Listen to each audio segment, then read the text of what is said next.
Halo, kumaha ada Bang Lur? Dah banget ya pastinya.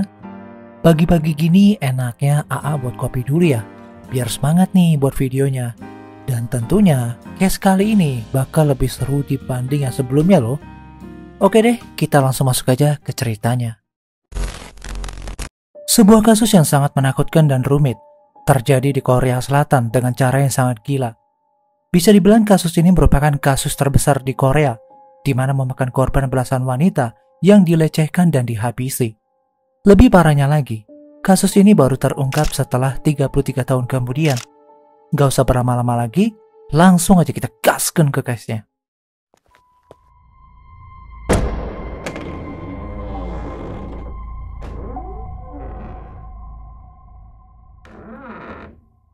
Malam hari tahun 1988, para orang tua melarang keras anak wanitanya untuk keluar malam hari dikarenakan banyak penculikan para wanita.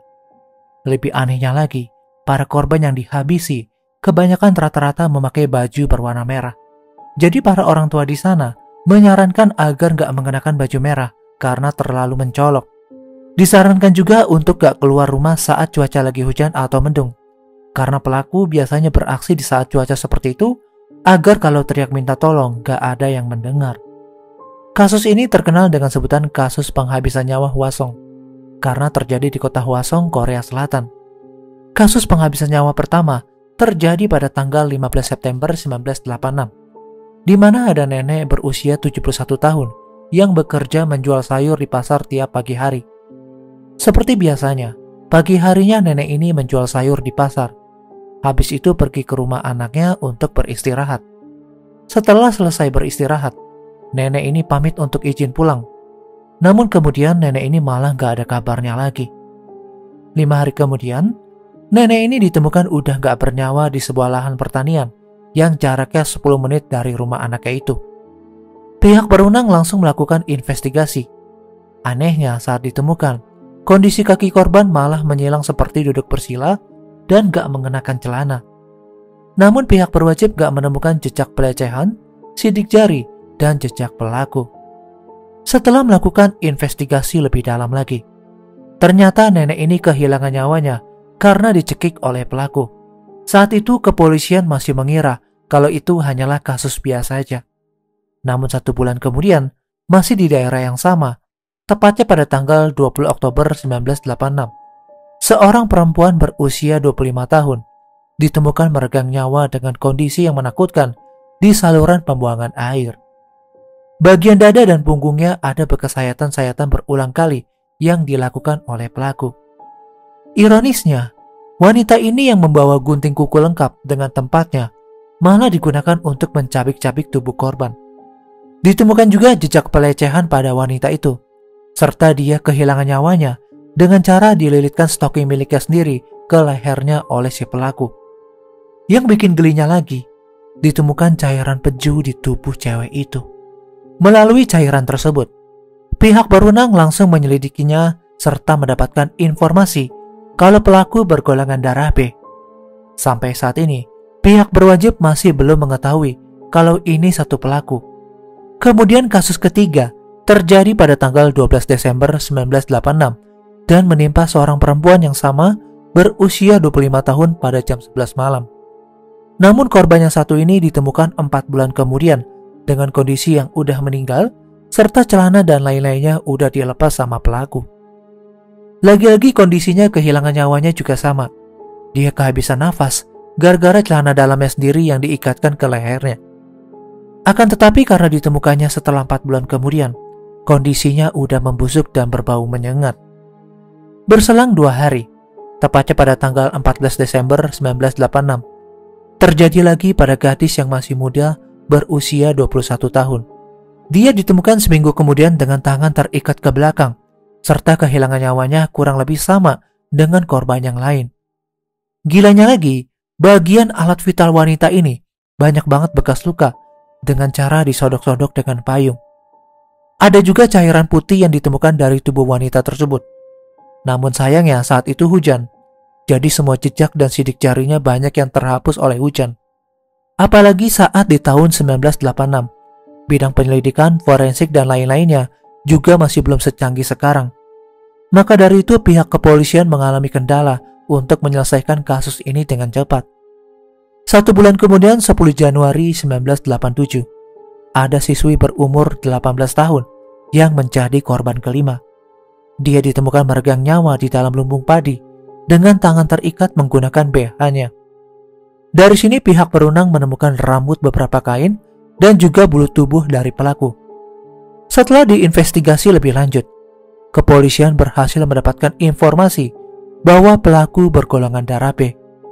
Dari sini pihak kepolisian mulai menyadari kalau ini merupakan kasus penghabisan nyawa berantai yang dilakukan oleh satu orang. Namun pada zaman itu, Korea Selatan belum pernah menemukan kasus beruntun seperti itu. Bisa dibilang masih baru bagi pihak kepolisian di sana. Para detektif terkenal pun dari Korea dikirim ke daerah Hwasong untuk menyelidiki kasus ini. Lebih gilanya lagi, jumlah tersangka yang ditangkap polisi untuk diinvestigasi sangat luar biasa banyaknya. Ada sekitar 21.000 orang tersangka yang diperiksa. Jadi bisa dibayangkan ya lur, betapa rumit dan ruwetnya kasus itu. Dan setelah banyaknya pihak kepolisian yang sering melakukan patroli untuk berjaga-jaga di kota Hwasong, kejahatan itu menghilang seketika bak ditelan bumi. Namun setelah masa indah-indah tersebut, selama beberapa bulan, teror menakutkan itu kembali lagi terjadi pada tanggal 2 Mei 1987. Teror menakutkan itu menimpa seorang ibu rumah tangga yang berusia 29 tahun, di mana dia ditemukan 1 minggu kemudian di dekat kuburan dengan cara yang sama seperti korban sebelumnya. Namun anehnya setelah diselidiki, ternyata cairan putih yang ditemukan pada ibu rumah tangga ini malah mempunyai golongan darah A. Dari sini pihak kepolisian juga berkesimpulan kalau pelaku lebih dari satu orang. Dari kasus ke-6 ini, si pelaku langsung vakum sementara untuk melakukan hal gila itu. Dia baru melakukannya lagi pada hari di mana orang Korea merasa bahagia, karena pada saat itu sedang dilaksanakan Olimpik pada tahun 1988. H-10 pelaksanaan mau dimulai. Kasus gila itu terjadi lagi pada tanggal 7 September 1988. Seperti biasa, korban ditemukan dengan kondisi yang sama di dekat halte bus dengan tangan terikat dan mulut tersumpal kaos kaki. Namun kali ini, setelah diinvestigasi, polisi membedah tubuh korban dan menemukan potongan-potongan buah peach. Polisi memperkirakan kalau si pelaku makan buah dan kemudian biji buahnya itu dimasukkan ke dalam bagian kemaluan si cewek itu. Pihak berwenang udah mengira kalau pelaku bukanlah orang sembarangan, karena dinilai kalau dia sangat sulit untuk ditangkap serta juga merupakan orang psikopat. Kegiatan Olimpik pun udah mau mendekati hari hanya. Orang-orang di Korea berharap kejadian ini udah gak terjadi lagi. Namun saat H-1, tepatnya pada tanggal 16 September 1988, terjadi lagi kasus penghabisan nyawa terhadap siswi berumur 13 tahun. Akan tetapi penghabisan nyawa ini sedikit berbeda, di mana pelakunya tertangkap dan pihak kepolisian menyatakan pelaku ini gak ada hubungannya dengan pelaku pembunuhan berantai yang sebelumnya, karena kasus ini terjadi di rumah. Pada waktu itu ibunya seperti biasa sedang membangunkan anaknya di pagi hari. Namun anehnya saat membangunkan anaknya, dia malah ditemukan tewas dengan kondisi leher dicekik serta celananya yang terlepas. Setelah dilakukan investigasi, pelakunya akhirnya tertangkap dan dia berusia 22 tahun. Ternyata pelaku sempat suka dengan kakak korban. Niatnya dia mau melecehkan kakaknya. Namun karena udah ketahuan duluan oleh si adiknya, jadi pelaku langsung melakukan aksi gilanya itu terhadap adiknya. Polisi juga menyatakan kalau ini gak ada hubungannya dengan kasus-kasus sebelumnya. Tapi di bagian ending, pasti kalian gak akan menyangka deh lur, kalau pelaku yang berhasil ditangkap itu bakal ada kaitannya. 33 tahun setelah rentetan teror mengerikan terjadi di kota Hwasong, tepatnya pada tanggal 18 September 2019, muncul berita bahwa polisi menemukan seseorang yang diduga pelaku pembunuhan Hwasong ini. Polisi sangat senang karena dengan adanya kemajuan teknologi, tim forensik berhasil menganalisa data DNA yang sebelumnya belum bisa mereka lakukan. Tim forensik mereplikasi atau menggandakan DNA pelaku. Dan karena DNA-nya banyak, Ini bisa digunakan untuk terus dicocokkan dengan DNA yang dimiliki oleh kepolisian. Jadi DNA yang dicurigai ini dicocokkan dengan DNA si A, si B, si C, dan seterusnya. Dan akhirnya pada tahun 2019, polisi berhasil menemukan seseorang yang DNA-nya sama dengan DNA yang ditemukan di kejadian pada korban kelima, 7, dan 9. Selama ini gak cuma polisi, media, masyarakat, dan pemerintah yang mencoba untuk mencari pelaku itu. Akan tetapi, seluruh masyarakat Korea berbondong-bondong mencoba memecahkan kasus tersebut. Foto hasil analisis pelaku yang dibuat dengan teknologi canggih pun udah beredar di mana-mana. Dan saat polisi menemukan DNA yang cocok dengan DNA yang ditemukan di tempat kejadian di Hwasong, polisi langsung menyelidiki orang tersebut. Lalu ternyata pelakunya ini udah dipenjara selama lebih dari 20 tahun. Dia bernama Lee Chun-jae, berusia 50 tahun. Lee Chun-jae dipenjara bukan karena kasus Hwasong, akan tetapi dia pernah melakukan tindakan kriminal lain. Jadi dia udah dipenjara atas hukumannya gara-gara melakukan pembunuhan adik ipar di kota Cheongju. Kalian ingat kan ya, sama cerita yang AA jelasin di awal tadi. Dia pun dengan tega melecehkan dan menghabisi adik iparnya dengan cara yang sama seperti korban-korban lainnya yang berada di Hwasong. Tapi mungkin untuk kasus yang berada di kota Cheongju, AA bahas next time aja ya, karena bisa kepanjangan nanti. Sampai sini AA agak speechless ya. Ternyata pelaku yang selama ini dicari-cari udah mendekam di dalam penjara duluan. Sebenarnya gara-gara kasus penghabisan nyawa Hwasong ini, banyak para polisi yang dipecat. Pelakunya yang bernama Lee Chun-jae pada awalnya nggak mau mengakui kalau dia adalah pelakunya. Namun seiring berkembangnya zaman dan kepolisian Korea berhasil menganalisis data serta DNA, pada akhirnya di tanggal 1 Oktober 2019, Lee Chun-jae mengakui perbuatannya.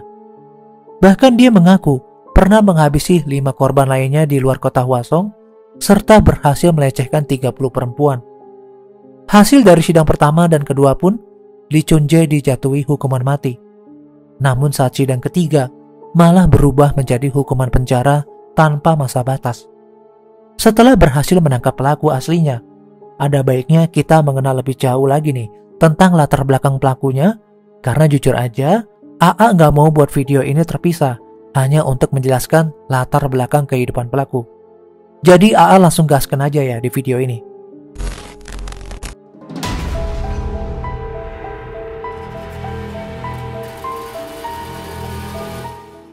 Psikopat ini lahir pada tanggal 31 Januari 1963. Di masa mudanya, dia dikenal sebagai orang yang tenang dan pendiam.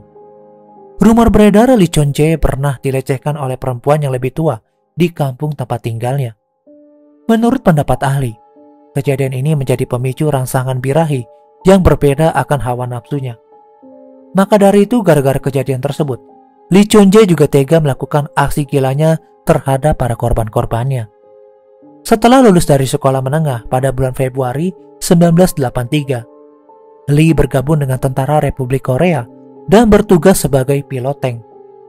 Namun karena kesalahannya menjadi tentara, dia pun diberhentikan pada tanggal 23 Januari 1986. Setelah itu dia bekerja di sebuah perusahaan suku cadang listrik. Dan setelah berhenti menjadi tentara, ternyata dia baru melakukan aksi teror menakutkannya pada perempuan yang tinggal di kota Hwasong dan sekitarnya. Lee Chun-jae juga pernah bertemu dengan keluarga korban yang ke-8. Dia malah bilang, sayang banget ya, saya malah bertemu dengan anak putri itu. Kalau misalkan pada hari itu saya nggak ketemu, mungkin dia masih hidup. Perkataan itu sontak membuat sakit hati orang tuanya yang mendengar ucapan dari Lee Chun-jae. Dia pun juga pernah ditanya sama polisi tentang tanggapan film Korea yang berdasarkan kisah nyatanya. Lee pun menjawab kalau dia udah nonton filmnya di penjara. Cuma responnya dia biasa aja.